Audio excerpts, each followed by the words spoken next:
इमलीबन bus station में police की जानिब से बड़े पैमाने पर तलाशी ली गई। इस तलाशी के दौरान कुत्तों का भी इस्तेमाल किया गया। पुलिस की भारी तादाद ने कल शब शहर के इस अहम स्टेशन पहुंचकर मुसाफिरीन के सामान की तलाशी ली और कई मुसाफिरीन से उनके शनाख्ती कार्ड भी दिखाने की ख्वाहिश की। वाज़ेह है कि हालिया दिनों के दौरान पुराने शहर के बशमूल नए शहर के मुख्तलिफ मकामात में रातों को पुलिस की तलाशी मुहिम में शिद्दत पैदा कर दी गई है।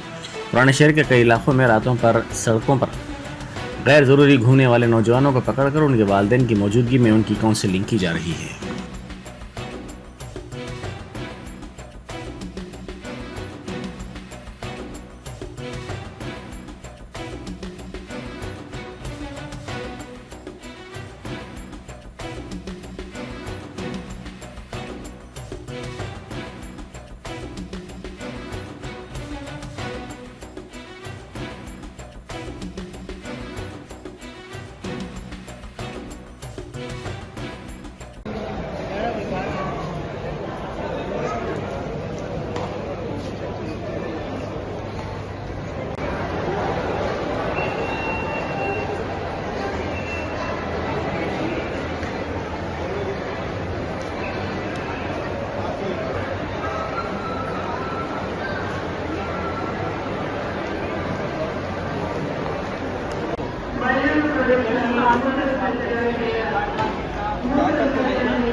कहाँ बेचते हैं? कहाँ बेचते हैं? गुंटूर में हैदराबाद में सूरत में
Germanton super speciality hospital, doctor Mir Jawad Jar Khan, senior experienced orthopaedic surgeon, bone fracture, joint replacement, hip replacement और स्पाइन सर्जरी कामयाबी से अंजाम दे रहे हैं। इसके अलावा neuro surgery, cardiology, gynaecology, dental, general medicine, dialysis और फिजियोथेरेपी जैसे शोबाजात में इंतहाई कामयाबी के साथ वाजबी फीस में इलाज किया जा रहा है। शेयरिंग और प्राइवेट रूम्स, अस्पताल में 24 घंटे MRI, CT scan, 2D digital x ray, ultrasound, operation theatre, ICU और लैब की सहूलत दस्तयाब है। आपकी उम्मीदों के ऐन मुताबिक Germanton super speciality hospital, pillar number 150, Attapur, Hyderabad.